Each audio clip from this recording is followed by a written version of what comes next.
আসসালামু আলাইকুম ভিউয়ার্স। খুব সুন্দর একটা পরিবেশে আমি আবার আসলাম দেখার মতো। তো আপনারা আশা করি দেখতে পাচ্ছেন, আমি যেরকম দেখতে পাচ্ছি প্রকৃতির মাঝে এই চা বাগানগুলি কিন্তু খুবই সুন্দর। চা বাগানের চায়ের পাতার গন্ধ, চায়ের গন্ধ চতুর্পাশে মৌ মৌ করতেছে, তাই না? আপনারা আসেন, আপনাদের দাওয়াত রইল, আমার এখানে আসেন, ঘুরে যান। আর আরেকটা বিষয় হচ্ছে, এখানের পরিবেশটা কিন্তু খুবই সুমধুর। আপনি ঘুরলে এখানে বুঝতে পারবেন, আসলে এখানে দেখতে পারবেন। আপনাদের দেখার এবং আসার মধ্যে দিয়ে কিন্তু মহব্বত আছে এখানে। তাজি, আসসালামু আলাইকুম, ভালো আছেন? এখানে আসেন, কাছে আসেন। আপনি কি মুসলমান? ও, তো ভালো কথা। এইখানে কত বছর থাকেন চাচি? যুদ্ধের যুদ্ধের আগের থেকে এখানে থাকেন? ও আচ্ছা, আপনার বাপদাদারা এখানে থাকতো? ওরে বাবা রে বাবা, তো খুব ভালো। এইখানে আপনার এখানে থাকতে কিরকম লাগে আপনার? ভালোই লাগে। বিভিন্ন দোকানপাটের জন্য একটু সমস্যা, দূরে যাইতে হয়। অসুস্থ হলে ডাক্তারের জন্য সমস্যা একটু। এখানে তো গাড়ি আসে, রাস্তাঘাট তো খুবই ভালো। চা পাতা কারে বলতেছেন?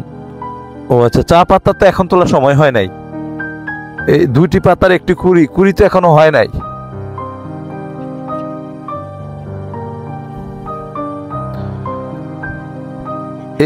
এইগুলা এখন চা পাতা তো এখন তুলবে না, এইগুলাই তুলবে। আর কুড়ি চা পাতারা তোলে কখন? এইটা ওইটা গেলে পরেরটা উঠবে কুড়ি চা পাতা, ওইটা ভালো। হ্যাঁ, আচ্ছা আচ্ছা, ওই কুড়ি চা পাতাটাই সবচেয়ে ভালো। আচ্ছা ঠিক আছে চাচি, ভালো থাকেন। চাচি, আপনার নাম কি? মালেকা বেগম। আচ্ছা ঠিক আছে চাচি, ওকে। তো যাই হোক, আমার চাচির সাথে কথা বললাম একটু, চেষ্টা করেছি আপনাদেরকে দেখানোর জন্য।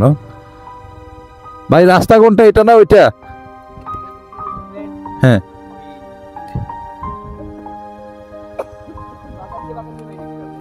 কোনটা রাস্তা, কোনটা বের হওয়ার?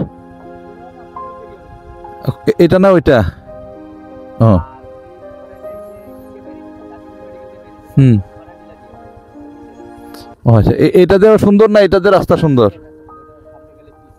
হ্যাঁ, ওই রাস্তাতে গেলে একবার সোজা গেলে সোজা এদিক দিয়ে বাগানে বাগানে যেতে হবে।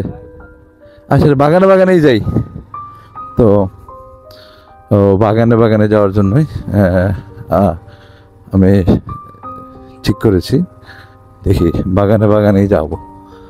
রাস্তা একটু কাঁচা হলেও আমার কাছে ভালো লাগে এই বাগানের রাস্তাগুলি, কারণ সুন্দর। রাস্তাগুলি খুবই সুন্দর এবং এই রাস্তাগুলি দিয়ে কিন্তু বিভিন্ন জায়গায় যাওয়া যায়। তো আমার কাছে ভালো লাগে এই বাগানের রাস্তাগুলি। তো আপনারা আসবেন, চা বাগান আসলেই সুন্দর।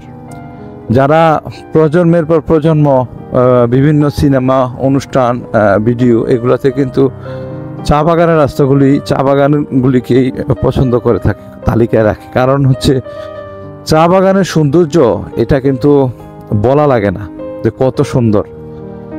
প্রতিটা জায়গায় একটা নির্দিষ্ট একটা সৌন্দর্য বয়ে রেখেছে এবং এই যে সৌন্দর্য, এটা না আসলে, নিজে না উপলব্ধি করলে আপনি বুঝতে পারবেন না এখানে কত রকমের মানুষ থাকে। এখানে শুধু যে বাগানিরা থাকে তা না, আর তাদের জীবনযাত্রা কিন্তু অনেকটাই বেদনাকর, কষ্টকর আমি মনে করি। কারণ হচ্ছে তারা যে একে তো আপনার অর্থ সংকটে ভোগেন, আর দ্বিতীয়ত হচ্ছে আপনার তারা কিন্তু শ্রম যে দেয়, এই শ্রমটা কিন্তু তাদের ভিন্ন মাত্রার শ্রম হয়। কারণ হচ্ছে তারা প্রচুর শ্রম দেয়, কষ্ট করে প্রচুর। বাগানের যে রাস্তাগুলি, এই রাস্তাগুলি দিয়ে দেখেন এখানে কোনো মানুষজন নেই, জনমানব নেই, একদম নীরব, স্তব্ধ। কিন্তু তারা এখান দিয়ে যাতায়াত করে, চলাচল করে। কারণ হচ্ছে তাদের করতে হয়, যাতায়াত করতে হয়, চলাচল করতে হয়। আর দেখেন একদম নীরব। আমি যে রাস্তাতে যাচ্ছি, এখানে কিন্তু কোনো মানুষ নেই, কোনো মানুষ নেই। তো আমরা আপনাদেরকে মাঝে মধ্যে এই ভিডিওগুলি কি জন্য আনি, যে আপনাদের দেখানোর জন্য, যে আপনারা দেখেন পরিবেশটা দেখেন, বাবারে বাবা এখানে স্লিপ করলে আর ব্রেক করলে কিন্তু কপালের দুর্গতি আছে। আর মাঝে মাঝে দেখেন কত বড় বড় ইট ফেলে রাখছে এখানে কাজ করার জন্য, দেখেন দুই পাশে দেখেন অবস্থাটা খুবই সুন্দর। এখানে কিন্তু কোনো জনমানব নেই। তো এখানে যদি জনমানব না থাকে তো আর আপনি যদি এখান থেকে এরকম চিন্তা ভাবনা করেন যে এখানে জনমানব নেই, তো আমি এইখানে থেকে যদি কোনো বাজার সদাই বা কোনো কিছু, বা আপনার মেহমান আসলে আপনি কোনো কিছু নেওয়ার চিন্তা ভাবনা করেন, ভুল করবেন। কারণ এখান থেকে কোনো কিছু তেমন একটা নেওয়ার মতো পরিবেশ নাই, যার কারণে এখান থেকে কোনো কিছুই নেওয়া যায় না। তো ভালো থাকবেন, সুস্থ থাকবেন। আমি আপনাদেরকে অনেক কিছু দেখানোর চেষ্টা করেছি। আসসালামু আলাইকুম রহমতুল্লাহি।